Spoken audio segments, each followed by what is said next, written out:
Okay, so moving on, I'm going to be building a bookcase here. It's kind of not totally necessary to have both of these openings here. So the client wants to turn this opening into a bookcase. There's going to be a bar there, kitchen over here. So it'll kind of tie into the kitchen, maybe put some plates and wine glasses on there and some cookbooks. And I'm kind of just designing this from scratch. The only pointers I have are that, one, I want to match the amount of wall space over here with the left side of the bookcase so that it's centered on this wall. So that's 7.5 inches on both sides. And then two, it's not going to go floor to ceiling with just open shelves. It's going to be raised off the floor and centered kind of like this. And right now, I'm thinking 24 inches off the ground. There's just going to be sheetrock and baseboard, and then there will be some sort of sill, and then shelving will start. Behind the shelving will be an extra piece of sheetrock, not sheetrock, a sheet of V-groove that I have left over. I'll put that in the back for some detail. And then the nosings of each shelf will overhang the opening on each side to add some detail. Step one is determining where to frame this new wall. So I'm gonna have a piece of baseboard is gonna be the foremost thing on the ground here. And I'm gonna tie it into this mitered edge of existing baseboard, and that's gonna run along this line. I don't really need like a square to make sure this is 90 degrees.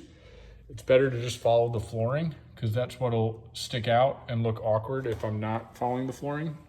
So I know that over here, I'm 1 5/16 inches from this row of flooring.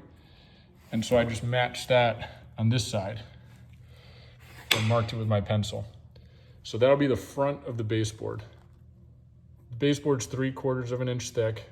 So when I lay down my framing, I need to factor in the fact that there's going to be baseboard, framing pencil. This will be base right here. And then there will be half inch of sheetrock. And then this will be 3.5 inches or so of, 2x4 spruce, the framing. I've got some extra space here to work with, so I'll just add that to the depth of the shelves. I want to make sure that this looks nice from when you're entering from this hallway and you look to your right. I want to make sure that maybe I can keep, depending on the space available, I'll try to keep this bead visible. It looks like I can put 2 rows of framing.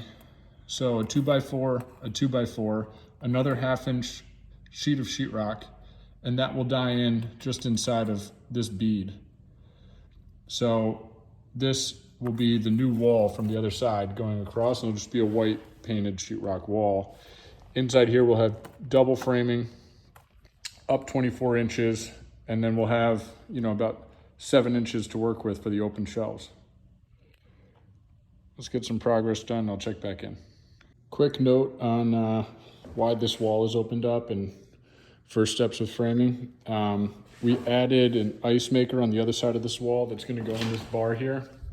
And we had to also adjust some of the venting for the bathroom on the other side of this wall. So this is going to get sheetrocked before I frame the new wall. Because we didn't cut it on the studs, I just got some scrap trim and screwed it into the sheetrock so that I can screw it in on this side and screw it in on the new piece, and this won't be a void that'll allow for the sheetrock to crack and wobble over time. Same thing over here and here. I'll add another one in that corner. And then I added some cross braces here because this is where the new wall is going to be framed. And I'm just looking for the simplest way to get this wall strong, secure, without opening up sheetrock to the ceiling, adding a full height stud. It's not necessary. I'm going to have it screwed into the floor, screwed into this post and screwed into the ceiling. I'll put some PL on this side, it'll be fine. So let's keep going. Quick update here. Framing is done and I sheetrocked the back side of this. So a bit of an interesting situation. Obviously you would typically want just vertical studs, 16 inches on center. But because of this post that was pre-existing and us wanting to maximize the space of all these shelves that are going in here, I'm gonna leave this without studs, and the back of the open shelves is gonna be a sheet of V-groove. So I'll PL the back of the V-groove to the back of the sheetrock. I'll put a bead of PL in this corner here so that that wobble doesn't happen, and it'll be plenty strong with the doubling of layers there. Again, I put a stud in this location to match the thickness on both sides so that these shelves will be centered in this opening. I have 24 inches as the bottom shelf, just for style, just to keep it off the ground. That's the look that they were going for. And next step is gonna be sheetrocking these lower sections and the side section and the top there. I pack this down 2 studs so that when I put a casing around the shelves, it'll be the same height as the casing right there. Otherwise, when you're standing in the kitchen, it'd be kind of funky to have 2 different heights there. One thing with the framing too, based on the room I had here, I wanted to be able to sneak this sheetrock on the right side of the casing with about 1/8 inch to go so that, you know, when they plaster it, you still have this bead detail and that'll look nice on that end.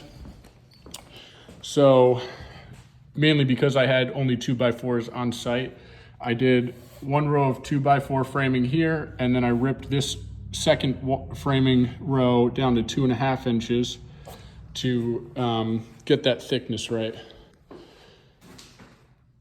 So it's coming together.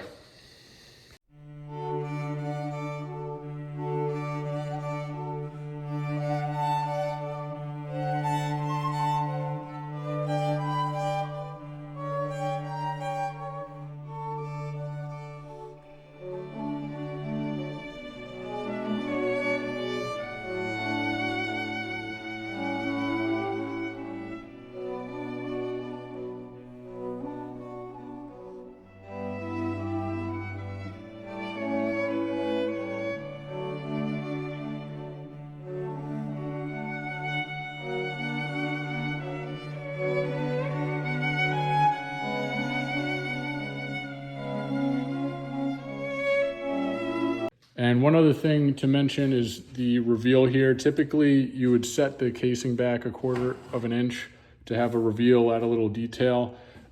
Because of the way I'm overhanging these shelves with their nosings, it was gonna be a little ridiculous to do these 1/4 inch notches to, you know, perfectly fit. So I decided to go no reveal on this, which I think will look perfectly clean in the end. And that allows me to fabricate my shelves where it'll just be a simple L shape out here as opposed to a zigzag.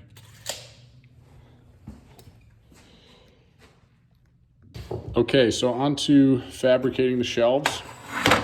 The client wants them to have enough space for a large dinner plate. So typically like 10 to 12 inches would probably be fine.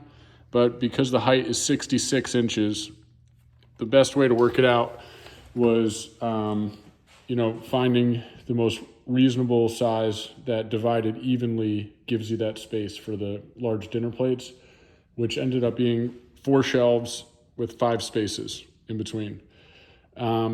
So in order to lay this out the easiest way, I cut these 2 blocks. The 66 inch total height divided by 5 gives me 13 and 3/16, which is right there. That's the center of each shelf, which is 3/4 of an inch thick birch plywood. So dividing that 3/4 shelf by 2 gives you 3/8, and the bottom of each shelf is 3/8 down from that, which is 12 and 13/16. So that's what these blocks are. So this will be the bottom of the shelf and the top of the cleat. These are stationary, non-adjustable shelves. They're gonna be put in place permanently. So I'm gonna have a cleat that's gonna go here. Shelf is gonna go here. And this is the center mark of each shelf. So now, as I'm laying out the first shelf and cleat location, I trace the top of this, trace it along the back, trace on that side, and I'm gonna run a cleat to the to just underneath this line, and then sit the shelf on top. And then once that shelf is in place, I can move the blocks up and start the process over again. At the end, we'll see if I did it right.